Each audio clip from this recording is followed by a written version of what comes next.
Hi, my name is Riley Allen. This is my review of Season 1, Episode 2 of Trollhunters, The Tales of Arcadia, Becoming Part 2.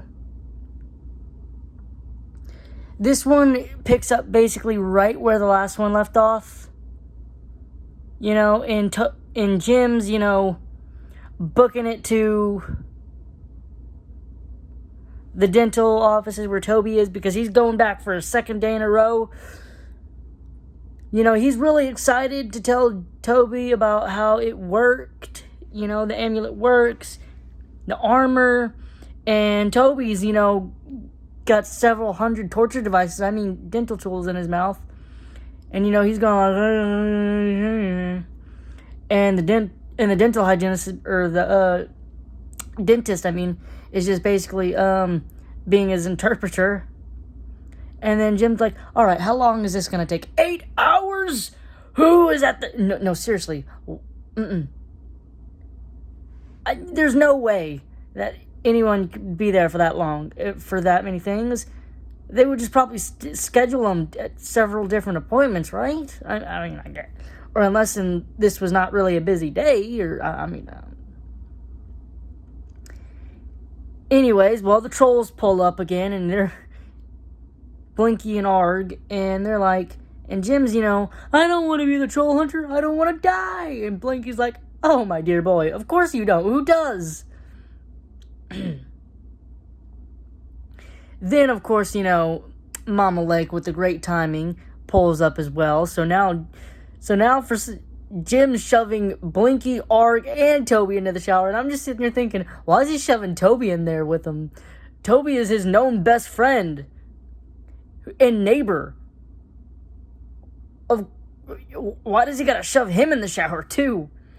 Can't he just say, oh, Toby, we were doing homework together or some shit like that,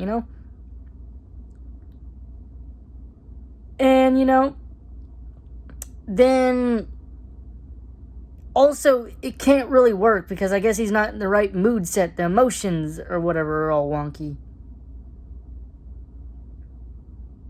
Then he eventually is at school, and he feels the calling, the tingling. And he transforms, and it's like that, scene in, what's that show? H2O, Just Add Water. Oh no, Cleo. We gotta run, we got water on us, we're gonna turn into mermaids. And of course, Strickler pulls up, and they try to bullshit.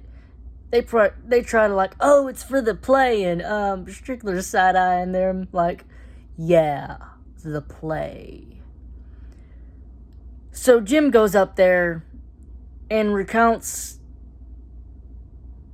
to audition for Romeo, and recounts the speech that Blinky told him about becoming a hero and what it means.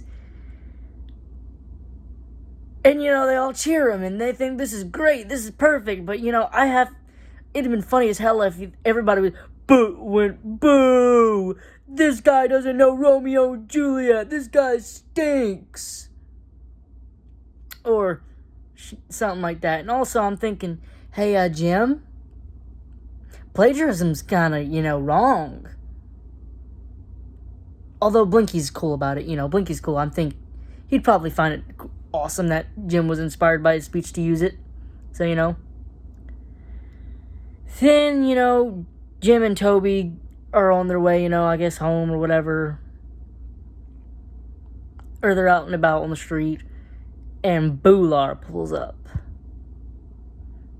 And we get a reference to one of the characters that is going to pop up in one of the next series. 3 Below. Stewart. They say, alright, we need to cut between Stewart Electronics. They meet up with Arg and Blinky, and Blinky's like, are you not saying the incantation? And side note, Blinky's played by Kelsey Grammer. The dude who played Frasier on Frasier, I think. Anyways. Also, Arg's played by Fred Tastanone, the obligatory deep voice guy, I guess. And Jim's, like, of course I've been saying the incantation. I've been incantating the crap out of it. And then Toby's like, well, can't you fight him? And then Blinky's like, of course not. Oh, I could never possess the abilities to fight Bular. And then they look at Arg and they're like, what about him, the big guy? And he's like, pacifist. And I'm just sitting here thinking, if I was Jim and I had Bular right on my ass, I'd say, all right, I don't give a shit. You better pacifist Bular's way. Because he's right on top of us. He's throwing cars. You know, they've made it to the canal at this point. And then finally, the armor decides, all right, you know, you got the right emotions. And the most superhero-esque, you know, transformation followed by landing happens. And Jim's just like, this whole scene can be described as aura, you know? Like, damn. I got chills watching this. You know, he throws up a little bit of a fight against Bular before deciding he has the most realization ever. Nope, not doing that. And books it. Well, we finally get our first look at Troll Market, you know? As Blinky and Arg brought Toby and Jim to Troll Market.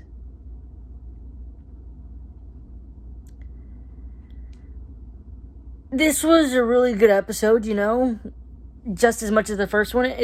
It was basically, you can lump it in with the first one as one big, giant, long episode. Because this is just the setup. As it says, Becoming Part 2. This is the setup for Jim to realize, hey, I kind of need to do this. Or I need to think about really doing this. You know, we got some more of Bular, which is great. Because he's, you know, the first villain. He's the big bad guy.